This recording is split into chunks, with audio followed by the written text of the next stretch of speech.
Շուշիից եմ հրավիրել ապրի Արմենիա վերլուծական կենտրոնի ավագ գիտաշխատող Բենյամին Պողոսյանին։ Բարի երեկո, պարոն Պողոսյան, շնորհակալ եմ մեր հրավերը ընդունելու համար։ Պարոն Պողոսյան, ճիշտ 1.5 ամիս է Ադրբեջանը սահմանին կրակում է։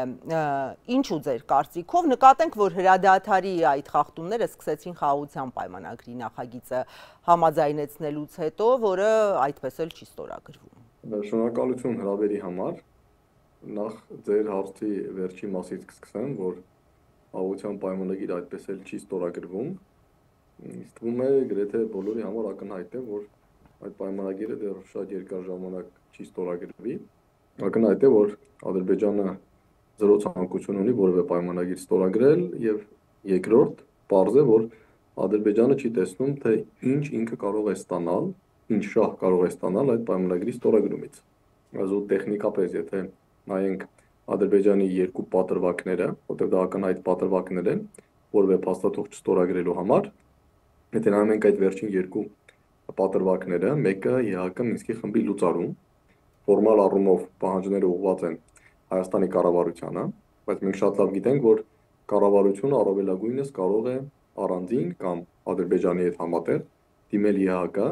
Մինսկի խմբի լուծարման առաջարկով, բայց միայն այդ դիմումը բավարար չէ այդ խումբը լուծարելու համար։ Անհրաժեշտ են բավականաչափ բարդ գործընթացներ եւ տասնյակ պետությունների համաձայնություն, ինչը նշանակում է, որ գոնե տեսականորեն Մինսկի խումբը կարող է չլուծարվել եւս 10 կամ 15 տարի, ինչ վերաբերում է սահմանադրության տեքստից անկախության հռչակագրի հղմանը հանելուն կամ հղումը հանելու պահանջին։ Մենք տեսանք, որ վերջերս նաեւ վարչապետը հայտարարեց, որ այո, ինքը համաձայն է, որ հռչակագրի հղում չպետք է լինի, որովհետեւ հռչակագիրը մեծագույն սպառնալիք է Հայաստանի պետության անկախությանը, եթե մեջ ճիշտ եմ մեջ բերում, բայց նոր սահմանադրությունը պետք է ընդունի հանրաքվեով եւ առնվազն 653 կամ 655,000 մարդ պետք է կողմ քվեարկի այդ սահմանադրության։ Այսինքն նույնիսկ պատրվակները այնպիսին են, որ եթե անգամ Հայաստանի կառավարությունը, Հայաստանի վարչապետը ամբողջությամբ համաձայն են այդ պահանջներին կամ գտնում են, որ այդ պահանջները պետք է կատարվեն, որևէ երաշխիք չկա, որ դրանք կկատարվեն, ինչը նշանակում է, որ այդ պատրվակները կարող են մնալ ուժի մեջ եւ խաղաղության պայմանագիրը շարունակի մնալ չիրականացված երազ։ Եթե վերադառնանք կրակոցների մասին հարցին, խնդրում եմ դրան պատասխանել։ Ինչու են կրակում ադրբեջանցի։ Ինտենսիվ չէր կրակում, ասենք 2025-ի հունվարին կամ 2024-ի դեկտեմբերին եւ ինչու Ադրբեջանը սկսեց ինտենսիվ կրակել 2025 թվականի մարտի 13-ից հետո, ավելի կոնկրետ կարծես թե մարտի 16-ից իրենք սկսեցին կրակել եւ մեզ սկսեցին մեղադրել կրակելու մեջ։ Ինձ թվում է երկու պատճառ կա։ Առաջին ցույց տալ միջազգային հանրությանը, որ ընդհանրապես բանակցություններում ոչ մի դրական մթնոլորտ չկա, ընդհակառակը ամեն ինչ գնալով ավելի է վատթարանում եւ ցանկացած պահի կարող են շատ ավելի բացասական զարգացումներ լինել։ Եվ երկրորդը կարծում եմ Ադրբեջանը դրանով փորձում է Հայաստանին ուղերձ ցղել, որ պետք է վերջ տալ այս հայտարարություններին, որ եկել է պահը Ադրբեջանի հետ քննարկելու խաղաղության համաձայնագրի ստորագրման տեղը եւ վայրը։ Վերջացրեք նմանատիպ հայտարարությունները, որովհետեւ ճակերտավոր ասած դրանք ազդում են նյարդերի վրա։ Եթե դուք ադրբեջանական խոսույթը լսեք, նրանք ասում են, որ բայց առնվազն տարիներ շարունակ, գոնե 1.5 տարի արդեն առնվազն, մենք հայկական կողմին գրեթե ամենօրյա ռեժիմով ասել ենք, որ քանի դեռ կա ԵԱՀԿ Մինսկի խմբի, ԵԱՀԿ Մինսկի խումբը, եւ քանի դեռ Հայաստանի սահմանադրությունում կա հղում անկախության հռչակագրին, որևէ պայմանագիր չի ստորագրվելու, անկախ նրանից տեքստը համաձայնեցված է թե ոչ։ Պարոն Պողոսյան, դուք ինչպես եք գնահատում պատասխանատուների այն դիրքորոշումը, որ ադրբեջանական կրակոցների մասին հաղորդում են միայն այն ժամանակ, երբ դրանից տուն կամ քաղաքացիական օբյեկտ է տուժում, իսկ մարդիկ այդ կրակոցների տակ ամեն օր են ապրում, վախենում ավելի վատ զարգացումներից եւ սպասում, որ իշխանությունը քայլեր կձեռնարկի։ Տեսեք, կարծում եմ, սա երկու կոմպոնենտ ունի այս կառավարության այս քաղաքականությունը։ Առաջինը դա թերևս ներքաղաքականն է, եւ չնայած այն բոլոր կատակլիզմներին, որ տեղի ունեցան այդ ընթացքում, առաջին հերթին իհարկե Արցախի հանրապետության ոչնչացում եւ էթնիկ զտում, կառավարությունը շարունակում է պնդել, որ խաղաղության օրակարգը A ճիշտ է եւ B կարող է հաջողության հասնել։ Հիմա այս պայմաններում, եթե կառավարությունը ասի, որ 4 տարի խաղաղության օրակարգ առաջ տանելուց հետո հիմա ամեն օր մեր բնակավայրեր են գնդակոծվում, չգիտեմ, Գեղարքունիքից, Սյունիքի, Վայոց ձորի մարզերում, այն էլ հատկապես այն ժամանակ, երբ մենք հաջորդ ընտրություններից մոտ 1 տարի առաջ են գտնվում,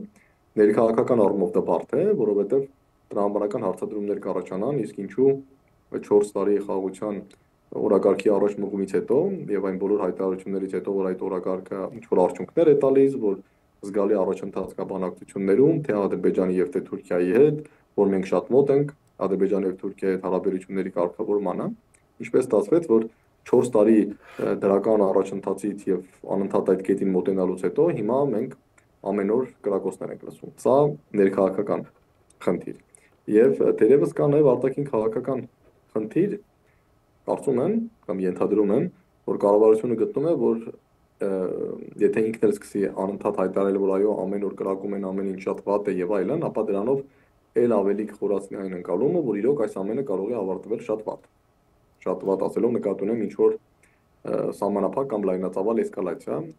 ամեն դեպքում շատ ավելին, քան սովորական կրակոցներ։ Բայց պարոն Պողոսյան, հաղորդելն է կանխարգելում, որ Ադրբեջանը նաև միջազգային ճնշման ներքո զսպվի, թե չհաղորդելը, լռելը, ի վերջո Երևանի հայտնի կոչը հետաքննել գնդակոծման փաստը եւ հանդես գալ հրապարակային պարզաբանումներով, ոչ մի արձագանք Բաքվում չի գտնում, չի արժանանում արձագանքի։ Տեսեք, ամբողջ խնդիրը նա է, որ եթե մենք խոսում ենք սահմանափակ էսկալացիայի մասին, բայց սահմանափակ էսկալացիա կարող է լինել մոտավորապես այն շրջանակներում, ինչ ասենք տեղի ունեցավ 2022-ի սեպտեմբերին Ջերմուկի մատույցներում, դա էլ կարող են կոչել սահմանափակ էսկալացիա, բայց հիշում ենք, որ 200-ից ավելի զոհեր ունեցանք եւ ինչ լարված 48 ժամ էր ապրում Հայաստանը, ապա վախենամ կառավարությունը գտնում է, որ նմանատիպ սահմանափակ էսկալացիան կանխելու հնարավորություն կամ ցանկություն ոչ ոք առանձնապես չունի։ Ոչ Իրանը, ոչ Ռուսաստանը, ոչ Միացյալ Նահանգները, իսկ թերևս դրանք այն պետություններն են, որոնք եթե ցանկանան ինչ-որ բան կարող են անել։ Մնացածները նույնիսկ հնարավորություն էլ չունեն ինչ-որ բան կանխելու։ Հիմա եթե լայնածավալ հարձակումը կամ Զանգեզուրի միջանցքի բացումը մենք կարող ենք գնահատել, որ օրինակ Իրանը դրան կտրուկ դեմ է եւ գուցե կարող է կանխել կամ ինչ-ինչ քայլեր անել, կամ կարող են քննարկել, որ արդյոք Ռուսաստանի ձեռնտու է, որ Ադրբեջանը օկուպացնի Հայաստանի հարավը, կապ հաստատի Թուրքիայի հետ, դրանով էականորեն մեծացնի Թուրքիայի դերը հարավային Կովկասում ի վնաս Ռուսաստանի, այս բոլորը կարելի է քննարկել, բանավիճել, տարբեր դիտանկյուններից նայել։ Բայց եթե խոսում ենք սահմանափակ էսկալացիայի մասին, չկա նման հույս կամ այսպես ասենք, չկա նման վերլուծություններ, որոնք հիմք կտան պնդելու, որ եթե Հայաստանը անդադ ասի, որ նման բան է Ադրբեջանը անում, խնդրում եմ թույլ մի տվեք կամ ճնշում գործադրեք Ադրբեջանի վրա կամ զանգեք Ալիևին, ասեք հանկարծ նման բան չանես, թե չէ քո համար վատ կլինի, բայց նորից եմ ասում, չկա որևէ հստակ վերլուծություն, թե այդ որ պետության առաջնորդը կարող է եւ ինչու կարող է զանգել Ալիևին եւ հայտարարել, որ այ եթե դու կրկնես այն ինչ արեցիր 2022-ի սեպտեմբերին, քո համար վատ է լինելու։ Հետաբար երևի թե կառավարությունը մտածում է, որ քանի որ այսպես ճակերտավոր աղմուկ բարձրացնելով եւ հնարավոր էսկալացիայի մասին գործընկերներին ահազանգելով, նորից եմ ասում, չեմ խոսում լայնածավալ շաբաթներ տևող պատերազմի մասին, որի նպատակը Սյունիքի, Վայոց ձորի կամ դրանց մի մասի օկուպացիան է կամ օրինակի համար Սևանա լճի ափի մի մասի նկատմամբ վերահսկողության հաստատումը։ Ես խոսում եմ սահմանափակ էսկալացիայի մասին, որը կարող է լինել իր ծավալներով մինչև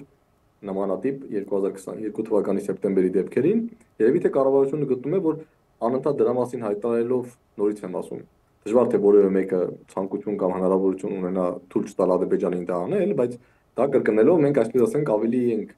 կարող ենք ավելի մոտեցնել այդ պահը այն իմաստով, որ միջազգային հանրապետության մոտ կձևավորվի ընկալում, որ հասկանալի է, Ադրբեջանը ասում է Հայաստանն է կրակում, Հայաստանը ասում է ամեն օր Ադրբեջանն է կրակում, իսկ սովորաբար նմանատիպ հակամարտություններում, եթե կողմերը անընդհատ ամեն օր ասում են, որ դու ես կրակում, չէ, ես չեմ կրակում, չէ, դու ես կրակում, միտումները բացասական են եւ կա անկանում, որ ի վերջո սկզբում կլինեն, այսպես ասենք, փոքր կամ հրաձգային զենքերից կրակոցներ, հետո կլինեն ականանետների կիրառում, հետո կլինեն թնդանոթների կիրառում եւ հետո գուցե կլինի շատ ավելի լայնածավալ ինչ-որ մի բան։ Այսինքն դուք տեսնում եք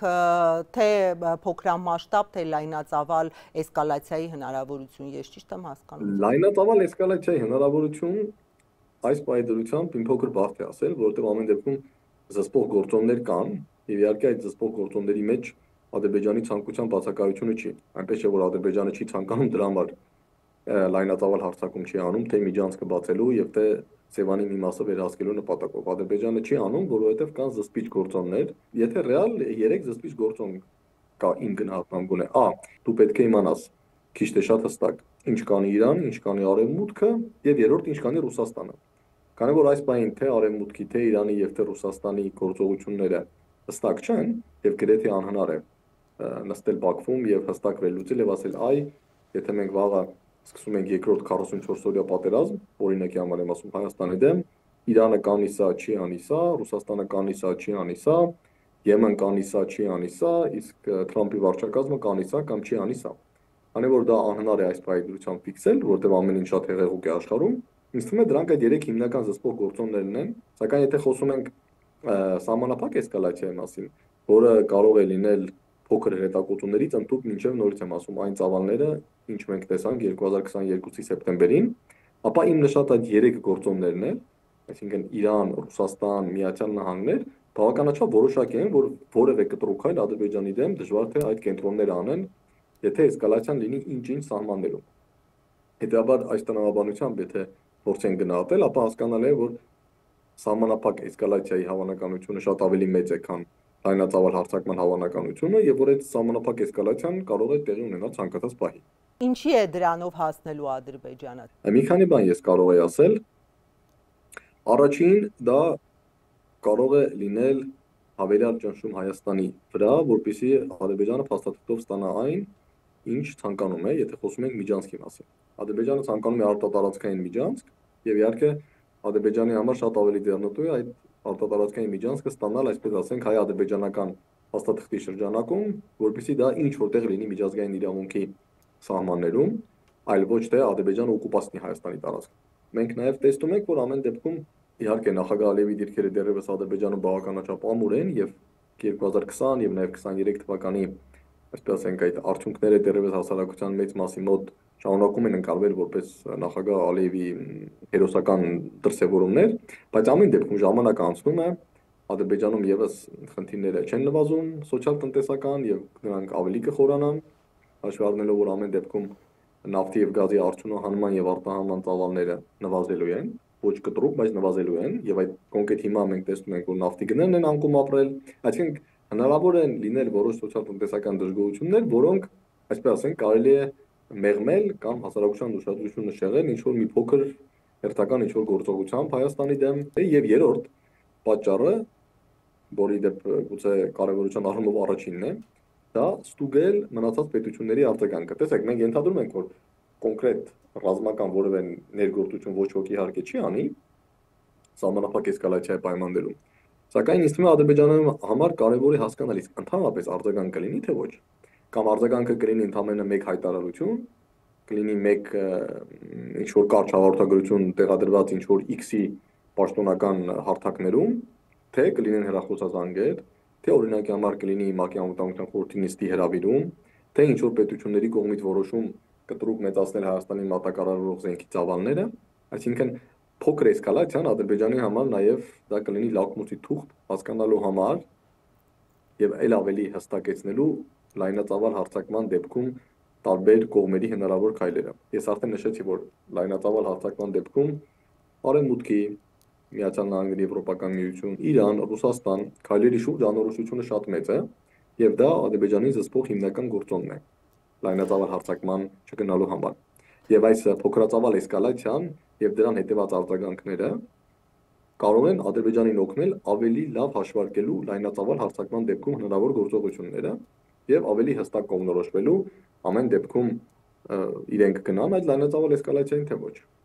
Շնորհակալ եմ, ես հիշեցնեմ հարցազրույցի էի հրավիրել Ապրիա Արմենիա վերլուծական կենտրոնի ավագիտ աշխատող Բենյամին Պողոսյանին։ Շնորհակալություն, պարոն Պողոսյան։ Շնորհակալություն։